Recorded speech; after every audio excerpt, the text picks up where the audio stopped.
हाय लोगोफोर, नोंथांमोननि गेजेराव दिनै मोनसे शायरी भिडिअ लानानै फैदों।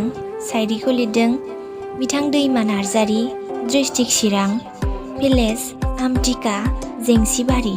दानिया फैदो बिथांनि शायरीखौ खोनासंलांदिनि। ओइ सना, नों दाना मानो आंनाव SMS कल खालामथारला? मेगननि नोजोरा गोजान जालांनायखाय गोसोआबो गोजान जालांबाय नामा? नाथाय आंनि मेगननि नोजोरा गोजान जादोंब्लाबो गोसोआ अरायबो नोंजोंनो दं सना, नोंजोंनो दं। लांगोनानि बिफां सिङाव जिरायना नेयो आं सना, नोंनि फन मेसेज, नोंनि SMS कल नेयै नेयै सम थांनायखौ थाल मोनि जालांबाय।